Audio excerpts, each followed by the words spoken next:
All right, it's a pleasure to be joined by senior writer for ESPN.com, Andrea Adelson, who joins us on the Sons of UCF. Andrea, obviously big news for UCF today, although it doesn't really involve UCF, kind of weird. But you had the story you broke on ESPN.com. Former UCF quarterback Mackenzie Milton has agreed to join the coaching staff at Tennessee as an off-field analyst. So Mackenzie breaking into the coaching ranks, and you had a chance to talk to him today. So love to learn more about that conversation. And really, the first question is, why now? Why do you think Mackenzie decided now to get into coaching? He's obviously spent some time away from football. He was involved in NIL stuff at UCF. Why do you think right now was the time for him to get involved in coaching? It's a great question, and it's one that I asked him right off the bat because I think we all thought at some point this is something that Mackenzie would want to do and also be really good at because of what he did both at UCF and Florida State, working with the various quarterbacks there in his time as a quarterback. And he missed the game. He really, really felt a little bit of a disconnect over this last year. While he had fun doing the camps and working with quarterbacks that way and doing all the NIL stuff with UCF and being back in Orlando, that was all wonderful. He wanted to take some time with his newborn son and his wife to be around him, but he went to spring practice at Tennessee and Coach Josh Heupel and Mackenzie grew really close from their time at UCF. And essentially Coach Heupel said to him, anytime you want to come up here and take a look around, take a visit, come watch practice, you're more than welcome. So Mackenzie had that open invitation. So we went up there in March, saw practice, saw pro day, and just was like, oh man, I really, really, really miss being a part of a college program. So he talked about it with his wife, and obviously she knew at some point he'd want to get into it. So it was essentially the right time for him. He called it a no-brainer because he gets to work with Coach Heupel. It's obviously a very familiar situation for him. Danny White, obviously being the athletic director at Tennessee. And it just felt like he was home in some respects and would be a great place to just be able to start out his career with so much familiarity. They love Knoxville. His wife loved Knoxville. It's a very young coaching staff. So a lot of younger wives with younger kids, they're expecting another child. So I think that was a determining factor as well. But I think the bottom line is he missed football and he wanted to have this opportunity to get back into it. And it was too hard to pass up this chance. Well, many UCF fans today are wondering, why not UCF? Why not maybe coach at UCF instead? Obviously, he'd been around the program. Did you get a sense that maybe UCF was an option from a coaching standpoint, or that was even something he was considering before maybe taking this Tennessee job? Well, I know that the UCF fans would love to have him at UCF. And I'm sure there's a part of Mackenzie that would also love to be at UCF. And so I didn't really ask him about whether there were other opportunities that had come his way. He basically made it sound like I went over there for a practice. I kind of got this itch to get into coaching. And about a month ago, Coach Heupel asked if he'd be interested in joining the staff as an analyst. So he doesn't really get to do any of the on-field stuff, right? The analyst position is just kind of entry level, but it gives him access to the entire program to just kind of get a feel for things he's going to need to learn, things he's going to have to do so that eventually at some point down the line, maybe he can be a coordinator, maybe he can be a head coach. He told me he didn't want to think too far ahead on any of that. He was just kind of focused on learning. It was funny because I said, all right, so you're going to be an analyst. Like, can you just tell me what that's going to entail for you? And he's like, Andrea, it's my first day on the job.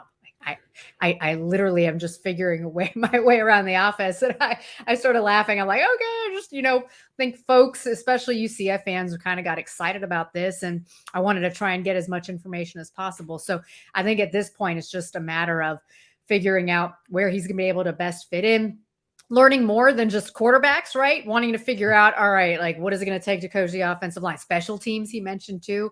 But in terms of other opportunities that may have been presented to him, he really didn't mention anything to me about that. It was just all about this opportunity that is in front of him at Tennessee.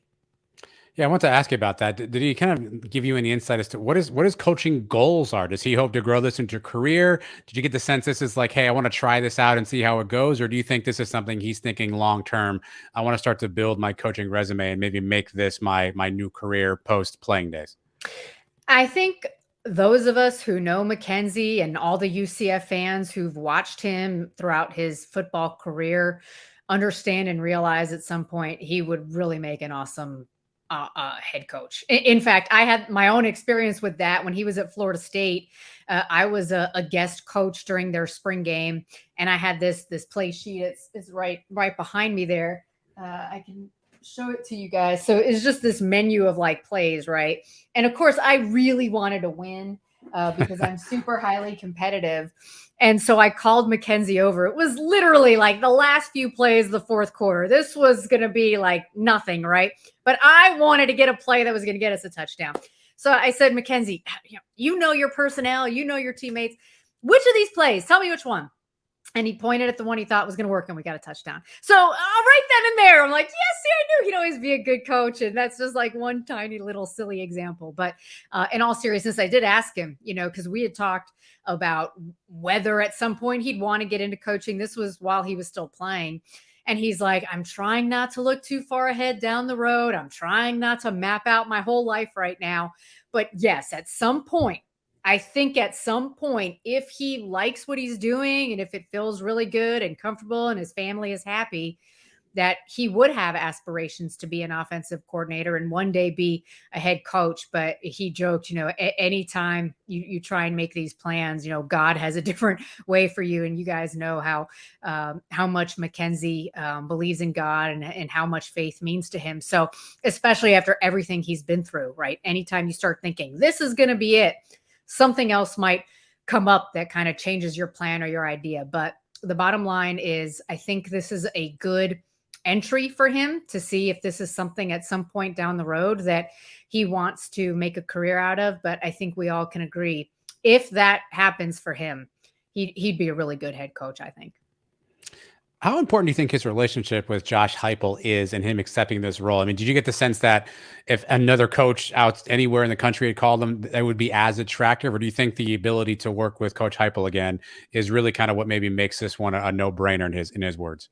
Yeah, absolutely. That relationship that they have, obviously the familiarity with the offense and what they're trying to do. The fact that now Tennessee, I think, also has kind of stabilized as a program. It isn't going through a lot of the ups and downs that they went through even, a couple of years ago when Coach Heupel got the job there and people are scratching their heads and wondering, how's this going to work out? They had all this NCAA stuff looming, but the work that he has done, obviously, with Hendon Hooker, I know they're excited about Joe Milton headed into the season. The offense, the way it's looked, the way that it feels as if Tennessee is headed in the right direction. All of those were positives. But the number one benefit is having that relationship with Josh. And I don't think I can underscore enough how important it is and was to Mackenzie during his rehab when he was busting his butt, not playing, but showing up to meetings, being in the quarterback room, being there for Dylan Gabriel and all the other quarterbacks, that nobody discouraged him from continuing forward. That Josh Heupel continued to say, if this is something that you want to do, we will be with you every step of the way. We believe in you. We believe in what you can be. Don't give up on your dream just because you've gone through this adversity. And so I really do think that meant a lot to Mackenzie, is that he always had that full support from Danny White, from Josh Heupel, from the coaching staff, from his teammates. And so when there's an opportunity like this, when you've been a part of this offense, you know the potential, you know what it can do. Tennessee, right? SEC program, storied tradition. They just sold out all their season tickets. I mean, things are rolling right now. All of that put together makes it extremely appealing. But the fact that he had that relationship and also the fact that Danny White is there. And Sure. I know Mackenzie and Danny grew really close as well when Danny was at UCF, a contributing factor as well. And Mackenzie made sure in that statement and in our conversation that he mentioned Danny too. But, it's that feeling of family, right? Because you've already been a part of it. You know what it can be. You know what it can do for you. You know what it can do for other players, other coaches, etc. I think that was hugely appealing, no question. If I'm a Tennessee football player, how excited would you be to have Mackenzie Milton as your coach, right? Obviously, someone who recently just played the game at a high level at a few different programs and knows the offense really well, but also a really inspirational story. Somebody who can talk about really kind of going from one of the worst situations to where he's at today. How much do you think he'll be able to connect with some of those players, being that he is younger, and some of them probably saw him play, Andrea? Someone probably know his name, watched him 2 years ago playing at Florida State. How much do you think he'll be able to connect with the kids on the Tennessee team? Yeah, I think that's a great point. And Josh Heupel in his statement made sure to point out the perseverance, the determination, right? All of these qualities that made him such an outstanding player and person are going to do the same for him as a head coach. And so that example of never giving up, never quitting, is going to be huge. But also, I just think it's his presence. And I can't tell you how many times during my time covering Florida State, Mike Norvell, and where Jordan Travis is right now, their returning starting quarterback that a lot of people believe can have a really big year. I can't tell you how many times both Mike Norvell and Jordan Travis have told me how important McKenzie Milton was for Jordan, for his development as a quarterback, because when McKenzie got there, Jordan was kind of up and down and nobody really knew whether he could handle being a starting quarterback. I mean, there was discussion of moving him away from quarterback. And even though they were competing against each other for that starting job, I think McKenzie set that example of what it takes to prepare yourself to be a starting quarterback. And Jordan really soaked all of that up, right? Soaked up that work ethic that McKenzie has, the leadership, the example that he's setting in a locker room, right? In a weight room, in the meeting room. And I honestly think that helped Jordan get to where he is right now. He has that confidence and belief, and he's going into the season as a top 10 quarterback in the country. Does that happen without McKenzie there helping him? I don't know. But I do think that is a good example. And the same thing for Dylan Gabriel too. So I think those are two really good examples of the way McKenzie can just connect with people, beyond the fact that, he was a really good quarterback when he was healthy. I just think his personality brings people together and makes you want to be better when you're in his presence. Look at the Florida State program now compared to where it was when he got there. He helped establish that locker room culture, and he did the same thing at UCF, obviously. So I think using his example, both as a player, but also the things he did off the field, are going to be hugely instrumental for those players. And you're right. I am sure there are some of those players who know his story, who are going to have a lot of questions about how he got back on the field, and who are going to wonder about what it took and his work ethic and all of that. And I just think having somebody like that around your program can only serve as a positive.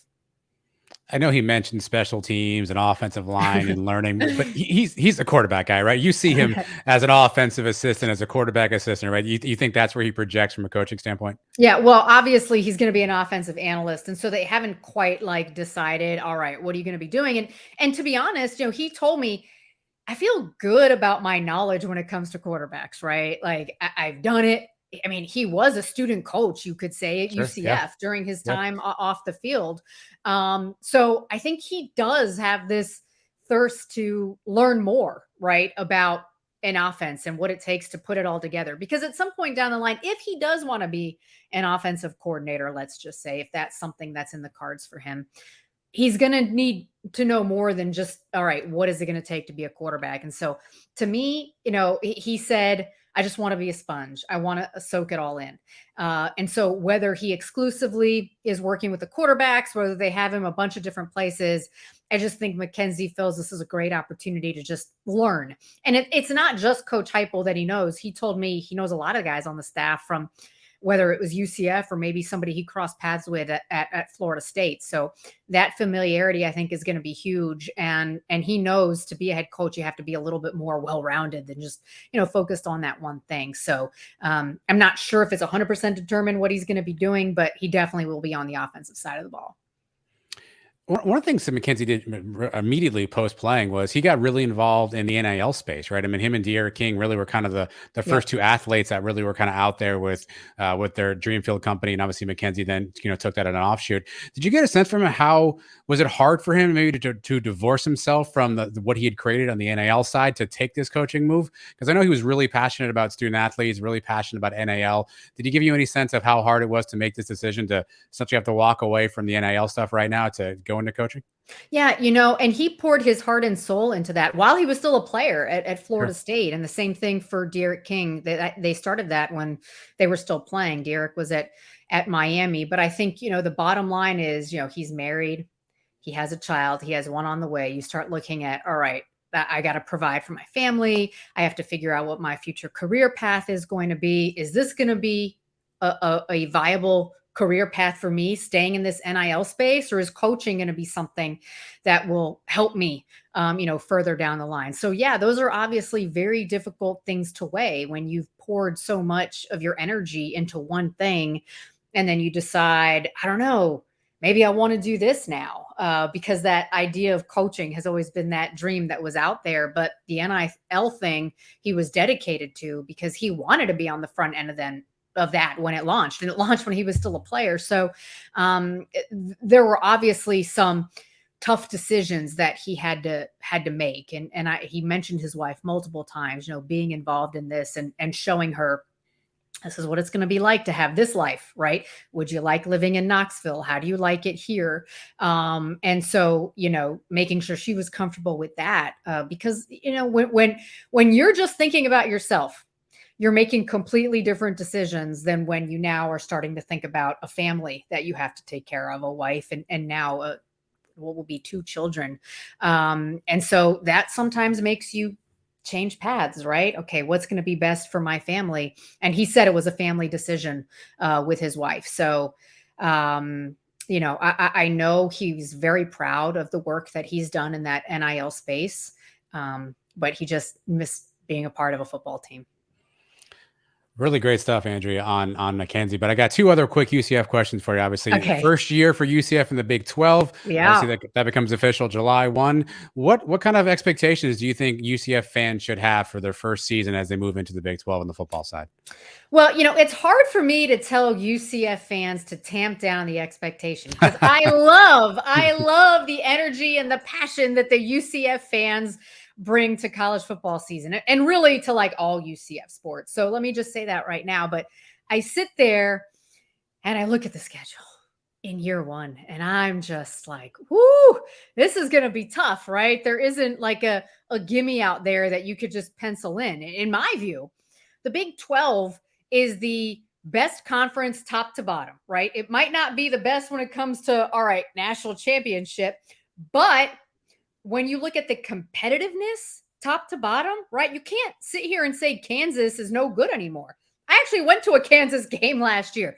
They're a pretty good football team, right? So when you sit there and look at it from that perspective, you feel like it's going to be more challenging because every single game, you would think, is going to come down to the fourth quarter. And I actually had a chance to sit down with Coach Malzahn last month in his office. And I was asking him a lot of questions about now making this transition to the Big 12, knowing the type of teams they're going to be facing, the type of offenses they're going to be facing, knowing they're going to have to be really good at quarterback because everybody in that league is good at quarterback.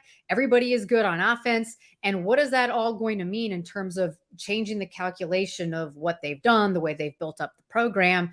And he loves what Rhys Plumlee has done throughout this spring. I know he had the baseball thing, but every single day at practice, despite playing baseball every single day, he got better, and they really want him to run less. And they know it is crucial for him to stay healthy and to be extremely productive because of what everyone else in the Big 12 is bringing to the table from an offensive perspective. So to me, it's not so much about the defense, but right now going into year 3, is this offense going to be able to produce at a Big 12 level?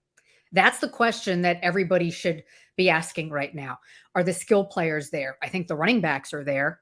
Gus is very high on the offensive line. So it feels like the pieces are all in place there. But you're going to end up getting into games that are 45-41, 48-45, whatever the case may be. The fact they have a veteran quarterback coming back, I think, is hugely important. I think if UCF is able to get to 7 or 8 wins and make a bowl game in year 1, I think that would be a huge accomplishment considering how difficult it is to make that transition and how difficult the schedule looks. Gus is excited, right? Gus is very excited about the opportunity that's ahead. there was no tamping down of expectations on his part. He certainly believes that he has got a team that is ready to compete right away in the Big 12. So I'm excited to see how it's all going to play out. You mentioned John Rhys Plumlee, and we'll get you out here in this question. You had an article recently about John Rhys Plumlee, and for those who don't know, obviously you mentioned that he was starting quarterback on the football team, starting center fielder on the baseball team, split time between both sports in the spring, played the baseball season, did every spring practice, did the spring game. You're around athletes a lot, Andrew. You see a lot of things. Have you seen an athletic feat like what John Rhys Plumlee accomplished these last 3 months, juggling both sports? And frankly, doing it at a high level. I mean, he's hitting really well in baseball. Got 10 home runs. They're still in play for the conference championship right now, although things are looking kind of bleak. But he's played at a high level on the baseball team. Have you seen an athletic feat like that in your time covering sports? Well, I'm just going to defer to Gus Malzahn, who said, I've never seen anything like it. So if Gus has never seen anything like it, what are the chances the rest of us have? And I know, Jameis Winston played on the Florida State baseball team for a brief time. You've got examples, small examples, right? Kyler Murray did it. There's a Virginia quarterback who's doing it. But the key difference to me is the way he has done it without missing hardly anything at all. I mean, they were able to tailor this entire spring football schedule around what was happening with baseball, and they made accommodations for each. I mean, the fact that football and baseball work together to make this happen, that to me is almost unheard of, right? Because football coaches nowadays don't like their athletes playing other sports. It's very rare to even find a football coach who says, yeah, you can go ahead and do it, even if it's track. I mean, it's very rare to see it. So the fact that Gus has wanted to let him do this since he was recruiting him at Auburn, and when John Rhys got in the portal, and Gus said, "Yeah, come on," this was always going to happen. It was just a matter of how do we make it work. And so the fact that they did, and they got out their calendar and they figured it out, they moved the time of the baseball game, they moved the time of the spring game. He missed one football practice and one baseball game all year. And you're right. He did it at a high level. And by the way, on the football side, new offensive coordinator, right? Learning something a little bit different, working on different things in his game, right? Working on the deep passes, running less. I mean, these were new things headed into the spring that they were asking him to do. And for Gus to say every day he came in and was better and better, and then he's really good at baseball, that just speaks volumes to not just his athleticism and his talent, his ability to do it, but just his belief that he could do it. But the fact that he put himself in position, he made sure he got enough sleep.